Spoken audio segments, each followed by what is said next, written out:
दृष्टि कब आती है? सेवा, स्वाध्याय, सुमिरन, सत्संग, फिर अंतर्दृष्टि, समाधि। जो सेवा में प्रमादी है, भगवत सेवा, गुरु सेवा, समाज सेवा, वो किसी मार्ग का पथिक नहीं है, किसी मार्ग का पथिक नहीं। बड़े बड़े महापुरुष जो ब्रह्मबोध हो गए या भगवत तत्व में स्थित हो गए, उनको भी इस भगवत स्वरूप समाज की सेवा करनी ही पड़ी। शरीर में जब तक हमारे बल है तब तक हमें समाज स्वरूप, भगवत स्वरूप, गुरु स्वरूप, वो एक ही परमात्मा बैठा है, हमें सेवा में तत्पर रहना है। क्योंकि इस शरीर से बहुत जन्मों में अशुभ कर्म हुए हैं, उनका क्षय सेवा से होता है। प्रगट शरीर से जब हम सेवा करते हैं, इसका प्रभाव मन पर पड़ता है। जो हम क्रियाएं करते हैं उनका प्रभाव मन पर पड़ता है। यदि अशुभ क्रियाएं हैं तो मन गंदा संकल्प करने वाला मलिन होता चला जाएगा।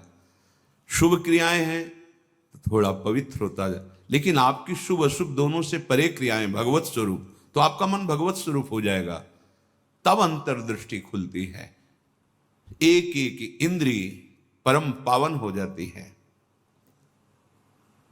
ये 7 बातें पूज्य श्री राधा बाबा आदेश कर रहे हैं, अंतर्दृष्टि खोलने के लिए है। साधक प्राणों की बाजी लगा करके भी इनका कभी उल्लंघन न करे तो 4 अनर्थों का अपने आप नाश हो जाता है। आगे वर्णन आएगा। प्रेम ही अंतर्दृष्टि है। प्रेम नेत्र, हरिवंश नेत्र, हिय के नयन निहार, अंतर्दृष्टि, ये एक ही शब्द के बहुत से पर्यायवाची हैं।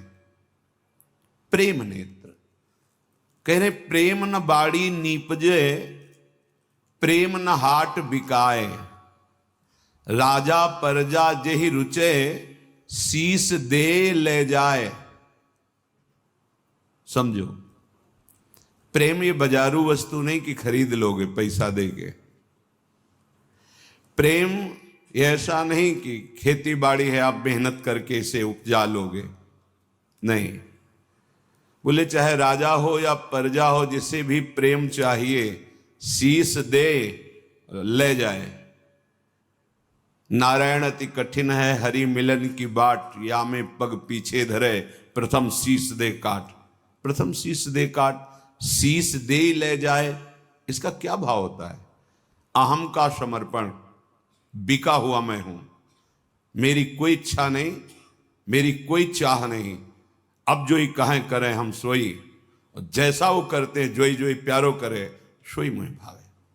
बात हो गई। प्रेम नेत्र खुलने का अधिकारी हो गया।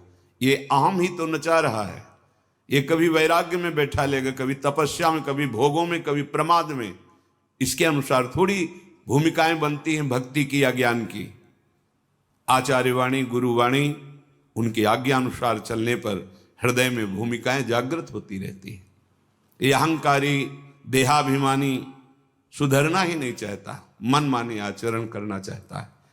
मनमानी आचरणों से ही तो आज तक हम विमुख रहे, सुख से, शांति से, भगवदानंद से। दुख और अशांति, क्लेश और बंधन बार बार यही मन और बुद्धि तो दे रहे हैं। बिल्कुल सत्य बात कह रहा हूं।